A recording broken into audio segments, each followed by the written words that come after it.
The night was calm over Ashfeld Citadel. The stars were out, bright and still, and the air carried the faint smell of pine from the forest beyond the eastern wall. It was the kind of night that made a guard feel like nothing bad could happen. The kind of night that made 11 years of standing watch feel almost peaceful. Edran Moss walked his usual round along the outer wall, boots scraping softly on the old stone. He was not a tall man, not a decorated one. He had no great stories to tell at the tavern. He had joined the Citadel Guard young, stayed because the work was steady, and learned early that the best guards were not the loudest ones. They were the ones who paid attention. He was paying attention now. He stopped walking. There was something in the air. Faint but wrong. He turned his head slowly and breathed in. Not pine. Not the usual cold night air. Smoke. He looked toward the far end of the Citadel grounds and felt his stomach drop. A dull orange glow was rising from the base of the old Drake Tower, flickering against the dark sky like a second angry sunrise. The tower sat apart from the main buildings, surrounded by an open yard. It was used during bonding season, when young drakes were brought in from the wild ranges and kept in guarded enclosures before being matched with trained riders. Most of the time the tower sat empty. Tonight it was not empty. Edran broke into a run. By the time he reached the tower yard, a crowd had already gathered. Guards stood in loose groups, watching the fire crawl up the lower walls. Someone had brought a water cart, but it sat unused. The flames were already too high and too fast for buckets to mean much. Thick gray smoke poured from the upper window slits and rolled out under the heavy wooden door, which had warped badly in the heat and could no longer be opened from the outside. Captain Aldrin stood near the front of the crowd with his arms crossed and his jaw set. He was a broad man with a gray beard and the kind of face that did not change much whether things were good or bad. Right now his face said this situation was unfortunate but already decided. Edran pushed through to the front and found Finn, a younger guard he worked alongside most nights. "Anyone inside?" Edran asked. Finn nodded once. "One young drake. Copper-scaled. She came in 3 days ago from the northern range. The gate on the lower level collapsed when the fire started. She cannot push through it. She is trapped on the second floor." Edran stared at the tower. "She is still alive?" "She was making noise a few minutes ago," Finn said quietly. "Not anymore." Edran felt something tighten in his chest. He turned to Captain Aldrin. "Someone has to go in," he said. Aldrin looked at him slowly, the way a man looks at someone who has just said something he finds mildly irritating. "No one goes in, Moss. There is still a living creature in there." "There is a young drake in there," Aldrin said. "One with an injured wing, according to the Keeper's report from this morning. She was already flagged as a difficult bond candidate. She is not worth a man's life." He said it without cruelty, just flatly, the way a soldier talks about numbers. "The structure is failing. Anyone who goes in may not come back out. That is the end of this conversation." Edran looked at the tower again. The fire had climbed higher since he arrived. The upper section of the wall was glowing at the edges, the old stone cracking in the heat. Burning pieces of wood fell from somewhere above and landed in the yard, scattering small sparks across the ground. The door was completely sealed now, swollen shut and edged with flame. He should have turned around. Every sensible part of him knew that. But then he heard it. Faint, buried under the roar and crackle of the fire, easy to miss if you were not already standing still and listening. A sound from somewhere inside the tower. Low and broken. Not a roar. Not the sharp, proud cry of a drake in a fight. Something much younger than that. Something tired and frightened and running out of time. He had heard that sound before, once a long time ago. A young horse trapped in a barn fire on his family's land when he was a boy. Everyone had said the same thing then too. "Leave it. It is not worth the risk." His father had said it. His uncle had said it. He had gone in anyway. He had been 12 years old and he had gone in anyway, and he had brought the horse out, and his father had shouted at him for an hour afterward and then quietly told him he was proud. Edran looked down at his shield, leaning against the yard wall where he had left it at the start of his round. A plain thing. Dented in 2 places. Nothing special about it. He picked it up. "Moss." Aldrin's voice came sharp and hard from behind him. "I gave an order. You walk away from that tower right now." Edran settled the shield on his arm. "Moss." He raised it in front of his face. "If you walk through that door, I cannot promise you still have a post when this night is over." Edran took a slow breath of the cool night air. His last clean breath for a while, he suspected. Then he walked toward the fire. The heat hit him before he even reached the door, pressing against his skin like a hand pushing back. He lowered his head, raised his shield higher and kept walking. Behind him he heard Finn say something quietly. He did not catch the words. He did not look back. He put his boot against the warped door, felt it resist, and drove his shoulder into it hard. It gave way with a crash of smoke and heat, and Edran Moss stepped inside. The smoke hit him like a wall. Edran pulled his collar up over his nose and mouth and kept moving. The entrance corridor was narrow and low, and the fire had already taken most of the left side of it. The wooden shelving they used to hold keeper supplies was gone, replaced by a long tongue of orange flame that licked at the ceiling and left black scorch marks across the stone above. The floor was covered in ash and small burning pieces of wood that crunched and crumbled under his boots. He stayed low. Low was better. The smoke sat heavy near the ceiling, thick and black, and breathing it in for too long would take a man down faster than any flame. He had heard that from an old guard years ago and he had never forgotten it. Stay low, move fast, and count your steps. He counted. 1, 2, 3, 4. The corridor turned right and opened into the base of the tower. The main floor was a wide circular room with stone walls and a high ceiling. There was a staircase on the far side, a wide one built for large animals, each step broad and shallow to allow drakes to climb without difficulty. The fire was worst here. The wooden beams that crossed the ceiling had caught fully, and burning pieces were falling in slow, heavy drops, landing on the floor and spreading new small fires wherever they touched. Edran crossed the room fast, stepping around the worst of the burning debris, shield raised above him to catch anything that fell. A chunk of burning beam came down 2 steps ahead of him and split apart on the floor, scattering embers across his boots. He stamped them out without slowing and hit the staircase at a run. The second floor was different. It was darker up here. The fire had not reached the ceiling yet, which meant less light but also less heat. The smoke was thick but not as black. Edran straightened slightly and blinked hard, trying to see through the haze. Then he heard her. A low sound, strained and uneven, coming from the far end of the room, past a row of iron-gated enclosures that ran along the right wall. Most of the gates stood open. The last one was bent inward, frame twisted, clearly hit by something heavy from above.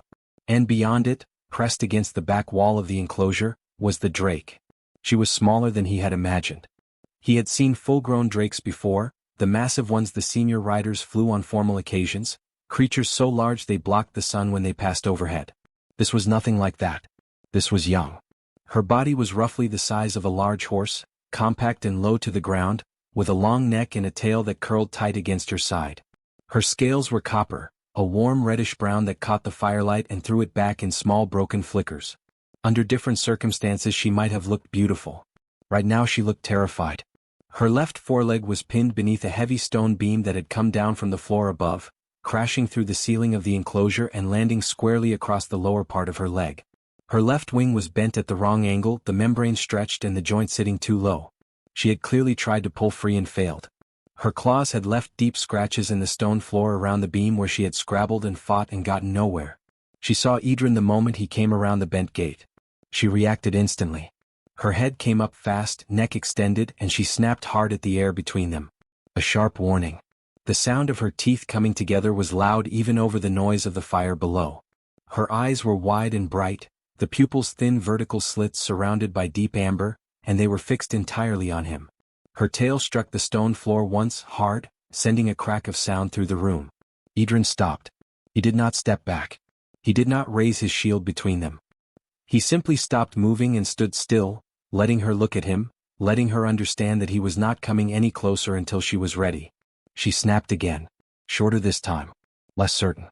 He crouched down slowly, making himself smaller, lowering his eyes slightly the way he used to do with frightened animals on his family's land when he was young. A direct stare meant threat. Looking slightly away meant something else. It meant I am not here to fight you. Easy, he said. His voice came out low and even. Come. He was not entirely sure how, given that the floor below him was on fire and his shoulder already ached from the heat and the weight of the shield, but there it was. Easy, little one. I know you are frightened. I know everything hurts right now. She watched him. Still trembling. Her sides were moving fast, short sharp breaths, the way a creature breathes when it is trying very hard not to panic completely. He held out his right hand, open, palm up, fingers relaxed. Offered it toward her the way he had done 100 times with horses and once, memorably, with an injured fox his younger sister had found behind the house. She looked at the hand. She did not snap at it. Her neck lowered just slightly. Just enough that he noticed. That is it, Edran said quietly. That is exactly it. We're all right. You and I are going to be all right. She made a sound then. Not a snap, not a growl. Something lower and quieter, coming from somewhere deep in her chest. He did not know enough about drakes to name what that sound meant. But she stopped trembling quite so hard. And she kept watching him with those wide amber eyes as the fire crackled below them and the smoke drifted slow and gray through the broken ceiling above. He looked at the beam across her leg. He looked at the room around him. Then he got to work. The beam was bigger up close. Edran crouched beside it and pressed both hands underneath the edge, feeling the rough cold stone against his palms. He took a breath, braced his boots against the floor and lifted with everything he had. The beam did not move. Not even slightly. It sat exactly where it was, heavy and indifferent, as if it had always been there and always intended to stay. Edran let go and straightened up, breathing hard. The beam was not just large, it was dense. Old stone, thick at the center, probably part of the upper floor support. It had not fallen by accident. Something in the fire above had weakened the joint that held it, and it had come straight down with full weight behind it. He was not going to lift that with his hands alone. He looked around the room quickly. The smoke was getting thicker. Not dangerously so, not yet, but it was building, rolling in slow from the staircase behind him and collecting near the ceiling in a low dark layer that was slowly pressing down. He did not have a long time to work with. Every minute he spent up here was a minute closer to the point where breathing became the problem instead of the beam. He needed a lever. His eyes moved across the room. The iron gates along the wall were no good, too fixed, too heavy to pull free quickly. The enclosure walls were stone. The floor was stone. But near the entrance to the enclosure, where the gate had been knocked inward by the falling debris, a long section of the wooden door frame had split away from the wall. It was still attached at one end but broken clean at the other, hanging loose, thick enough to be strong but light enough to carry. Edran grabbed it with both hands and pulled hard. It resisted once, twice, and then came free with a sharp crack of old wood splitting from its fitting. He stumbled back a step, caught himself and looked at what he had. It was roughly the length of two men laid end to end. Solid. Heavy enough to hold pressure without snapping, or at least he hoped so. He brought it back to the beam. The drake watched him the whole time. She had not snapped again.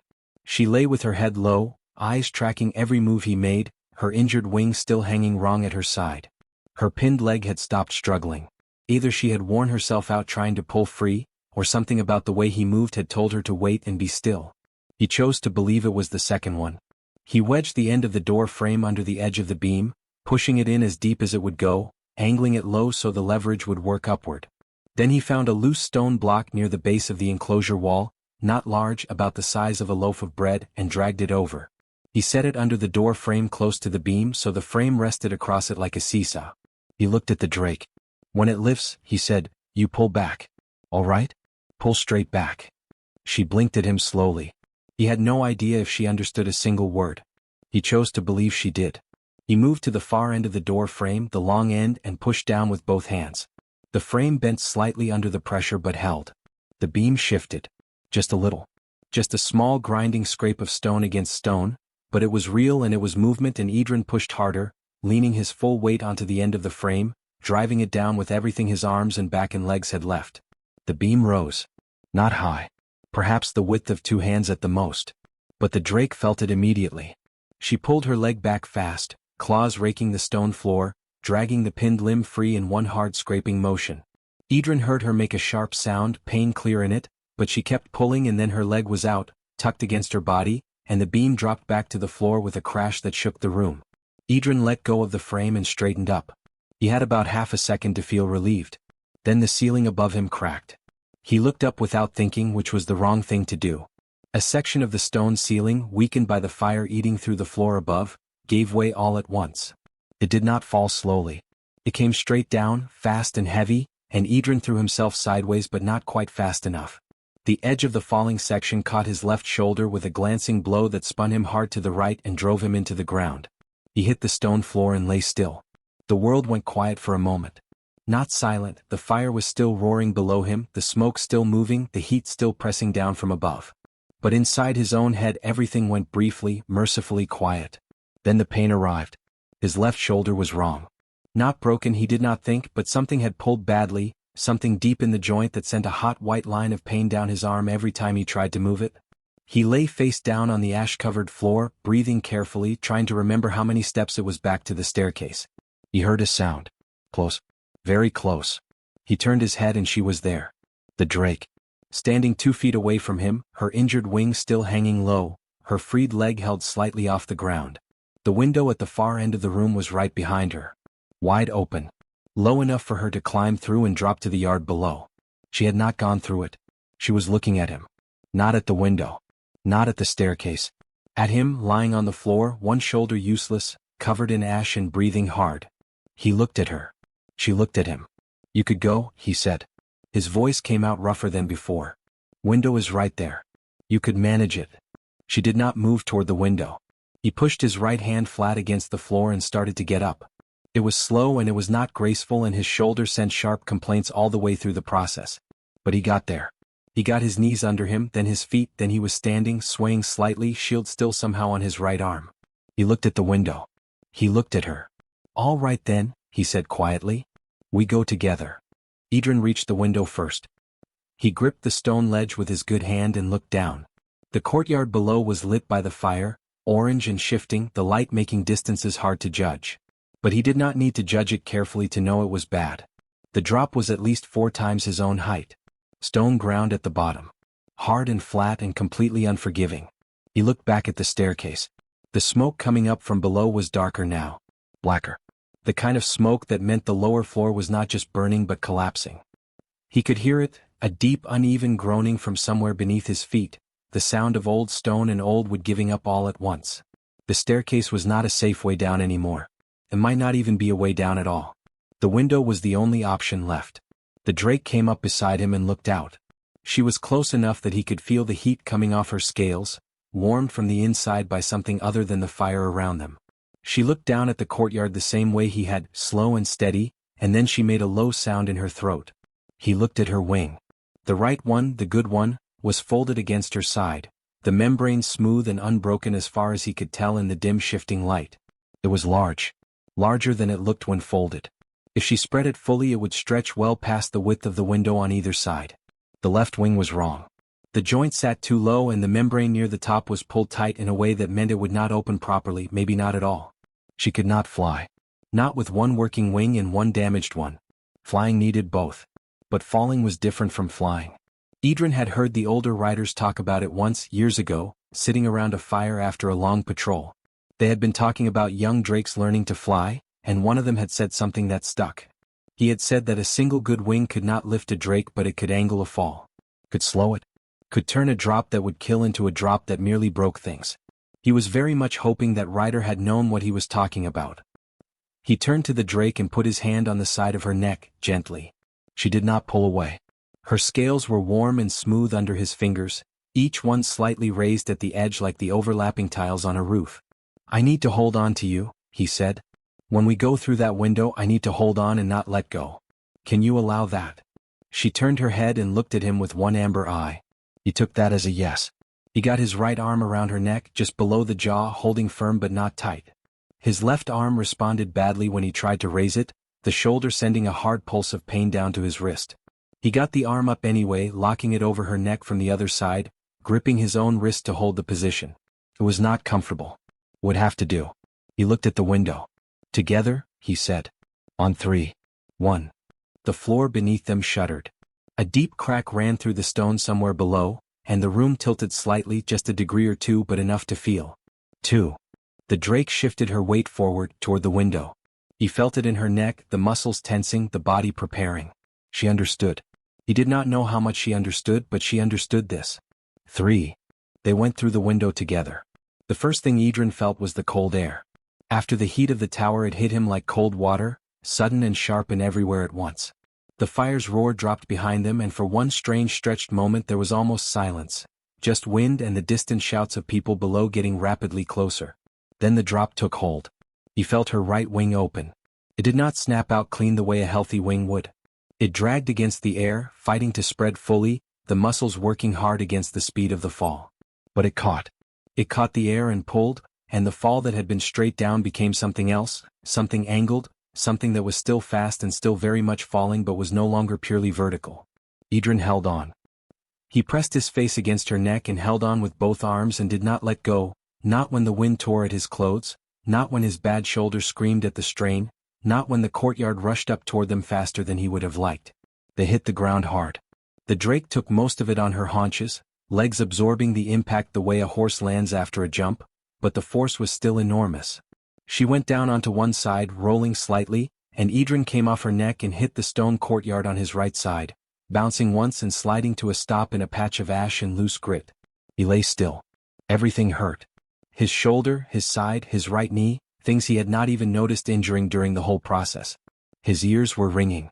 The cold stone of the courtyard felt remarkably good against his face. He turned his head. The drake lay 2 feet away from him, sides heaving, one wing spread out flat across the courtyard stones and the other still bent wrong at her side. Her copper scales caught the firelight from the burning tower above them. Her amber eyes were open and looking directly at him. She was breathing. He was breathing. He almost laughed. Around them, complete silence had fallen over the courtyard. No shouting. No orders. No movement. Every guard, every officer, every stable hand and nightkeeper who had gathered to watch the tower burn was standing perfectly still, staring at the man and the drake lying side by side in the ash. Captain Aldrin stood at the front of the crowd. For once he had nothing to say. The infirmary was a quiet place. It sat at the northern end of the citadel, away from the training yards and the guard posts, surrounded by old oak trees that kept it cool and shaded through most of the day. The beds were narrow and the blankets were thin, but the healers were good at their work, and Edran had been told more than once in the past 3 weeks that he was lucky. His shoulder would heal fully. His ribs, 2 of them cracked in the fall, were already knitting back together. The cuts and burns across his hands and forearms were fading to pink. Lucky, they said. He supposed they were right. He spent most of his days sitting up in bed, looking out of the narrow window beside him. The window faced south, overlooking a small stone courtyard edged with grass. It was a plain view. Nothing much to see. Except for Sarah. She was there every morning when he woke up. Curled in the far corner of the courtyard below his window, copper scales dull in the early light, her injured wing held carefully against her side. The citadel healers who handled drakes had set the wing in the first 2 days, binding it with long flat boards and soft leather wrapping to hold the joint in the right position while it healed. She bore it without complaint. She simply lay in the courtyard and waited. The keepers tried to move her twice in the first week. They brought leads and spoke to her in the calm flat tones that drake handlers used, and she looked at them with her amber eyes and did not move a single step. The second time they tried, she made a sound low in her chest that one of the older keepers described later as the quietest and most final sound he had ever heard a drake make. After that they left her where she was. Edran watched her from his window every day. He did not fully understand it. She had food and water brought to her in the courtyard. She slept through the cold nights without complaint. Sometimes she lifted her head and looked directly up at his window, and he had the strange feeling that she was checking, simply making sure he was still there. He always was. On the 23rd day, the door to his room opened and a woman walked in that he did not recognize. She was older, perhaps 60, with short gray hair and the kind of weathered face that came from years outdoors in all seasons. She wore a long coat the color of dark earth, and on the left shoulder of it was a small stitched emblem he recognized after a moment. A drake in flight, wings spread, stitched in copper thread. The emblem of the senior drake riders. She pulled a chair to the side of his bed and sat down without being invited, which told him immediately that she was someone who did not spend much time asking permission for things. Edran Moss, she said. Not a question. Yes, he said. My name is Ren Aldfall. I am the head of the Drake Rider Order for this region. She folded her hands in her lap and looked at him steadily. I have come to tell you some things. I would ask that you listen to all of it before you say anything. He nodded. She looked at the window briefly toward the courtyard below and then back at him. The drake you pulled from that tower, she said, is named Sarah. She was brought to this citadel 3 days before the fire from the northern breeding ranges. What the keepers here were not told, because the information was considered sensitive, is that Sarah is not an ordinary young drake. Edran waited. She is the last living hatchling of the High Drake Lord's bloodline, Ren said. The High Drake Lord was the oldest and most powerful drake in this kingdom. He died 2 winters ago, not in battle, simply of age. He had lived longer than any drake in recorded history. Sarah is the only hatchling from his final clutch who survived. The others did not make it past their first season. The room felt very still. She is the last of that line, Ren continued, which means she carries something in her that no other living drake carries. The old laws of this kingdom, written before most of the current citadels were even built, state that a drake of royal bloodline has the right to choose its own bond. Not to be assigned. Not to be paired by committee or by rank or by any human decision at all. The choice belongs entirely to the Drake. She paused. And the law states further that once a Drake of royal blood makes that choice, it cannot be undone. Not by a captain. Not by a lord.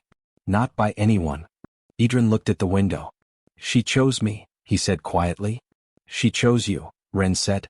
The moment you walked into that tower, by all accounts she began to settle. Every keeper and rider I have spoken to who knows Drake behavior said the same thing. She was not simply grateful. Gratitude in Drakes looks different. What Sarah showed, from the moment you crouched down and held out your hand, was recognition. Ren looked at him carefully. Drakes of her bloodline are said to see something in people that the rest of us cannot see. Something about who a person actually is, not what rank they hold or how many battles they have won. Just who they are. Edran said nothing for a long moment. He thought about the fire. About the beam. About the window and the fall and the cold air and her wing catching against the dark. About lying in the ash of the courtyard and turning his head and finding her already looking at him. I am a common guard, he said finally. I have no rider training. I have never worked with Drakes. I know, Ren said. I do not even know what I am supposed to do with this. I know that too, she said, and for the first time something in her expression softened just slightly. That is why I am here. Training can be taught. Rider skills can be learned. What cannot be taught is the thing that made you pick up your shield and walk into a burning tower when every other person there had already decided to walk away. She stood up from the chair and buttoned her coat. Sarah will wait as long as it takes, Ren said. She has already made that clear. But when you are ready, when your shoulder is healed and your ribs are sound and you feel able, come and find me. She moved toward the door, then paused with her hand on the frame and looked back at him. You asked no one's permission before you went into that tower. You will find that being a Drake rider is much the same. She left. Edran sat alone in the quiet room for a long time. Then he turned to the window. In the courtyard below, Sarah lifted her head and looked up at him, the way she did every day, steady and patient and completely certain. Her copper scales caught the afternoon light and held it warmly. Her amber eyes found his without any difficulty at all, as if she had known exactly where to look before she even raised her head. He looked back at her. A common guard. 11 years of rounds and quiet nights and nothing much to tell at the tavern. He smiled, just slightly, and pressed his hand flat against the cool glass of the window. Below, Sarah lowered her head slowly and settled back into her curl in the corner of the courtyard. She was not going anywhere. Neither, it turned out, was he.